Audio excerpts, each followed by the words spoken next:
Today, we're going to be taking a look at the Eureka El Capitan 4-person tent.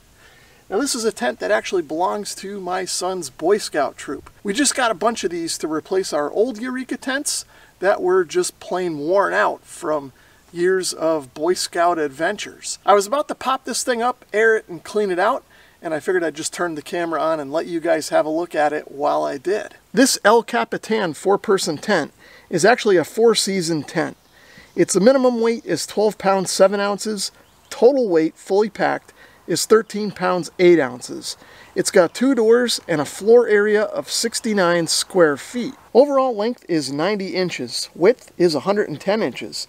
The peak height is 56 inches, and the packed size is 8 inches by 22 inches. The floor fabric is 150D polyester Oxford 5000 millimeter. Fly fabric is 75D 190T polyester ripstop 2000 millimeter. And the frame is 11 by 12.7 millimeter 7000 series aluminum. If the boys packed this tent up properly back at the campsite, everything that comes with it should be here. The rain fly is back there. The main tent canopy is here. I've got the aluminum tent poles in my hands here. There's a tent pole repair sleeve here, and we've got a bag full of stakes here.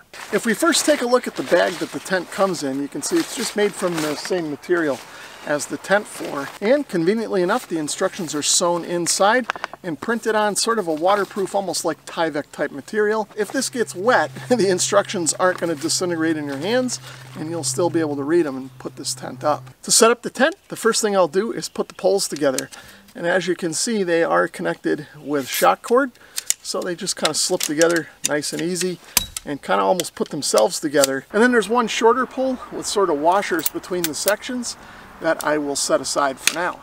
I've got the 2 long poles put together and laid on top of the tent canopy in a crisscross fashion. Now I'll insert the end of each pole into the grommets on the straps at each of the corners of the tent canopy. So I've got the 2 far poles locked into the corners over there. Now I'm going to grab the pole that's on the top and kind of push on it and bend it up in an arc, and then lock this end into this corner grommet. Now I'll grab the inner pole and do the same thing, kind of walk it under the outer pole and lock it into the grommet on the strap.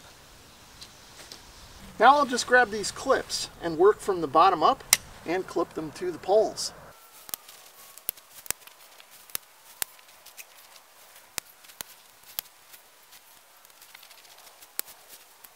There's one clip at the very top of the tent. I'm going to pull up on this and clip it to the top pole.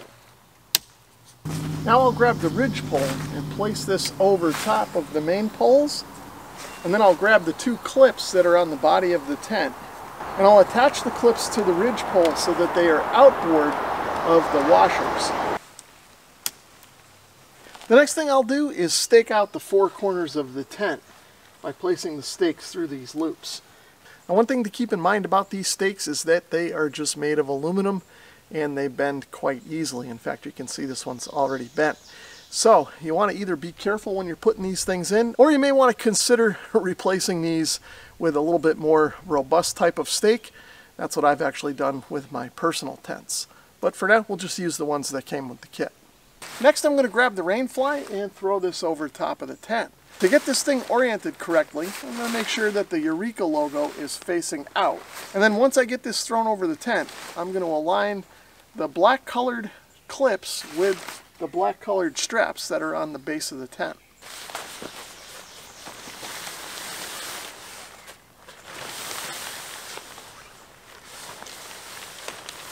Now that I've got the rain fly oriented roughly the way that it goes on the tent, I'm going to crawl under and I'm going to find these Velcro loops and attach them to the poles like this. And it looks like there's 2 on each tent pole, and I'm going to orient these to make sure that they are not both on the same side of one of these strap clips. While I'm under the rain fly, I'm also going to find these pockets on either end where the ridge poles are and lock the end of the pole into the pocket.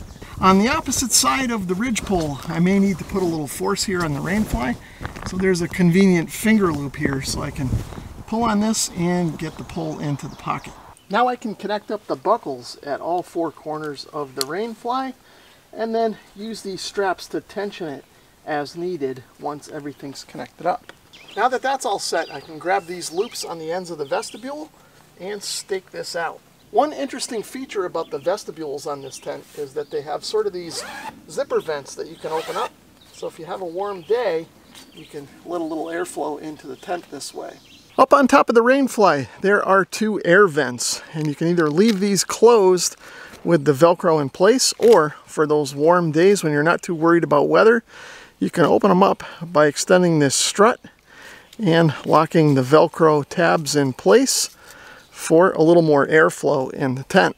Now at this point, if I were setting this tent up out in the field, I would guy out the rest of the rainfly. There's some points on the bottom that you can use stakes on directly, and then there are some loops sort of on the sides of the rainfly that you would attach cord to and kind of guy out with stakes away from the tent. But again, since I'm just setting this tent up to clean it out, I'm going to skip that step. As you'd expect for a Eureka tent, the quality of materials and fit and finish are very good. All of the stitching is nice and even. All of the seams are sealed from the back with seam tape, and I see no evidence of any workmanship defects or anything as I look this tent over. The only real concern I have with this tent's construction are these buckles for the rainfly. Now if this were being used for normal family use, these would probably be okay, but for a Boy Scout troop, I'm not sure how long these things are going to last before they get broken, and I'm not so sure that they're easily replaced, but I guess time will tell. But having said that, this is a very nice, convenient way to attach the rainfly to the tent and get the tension set as needed.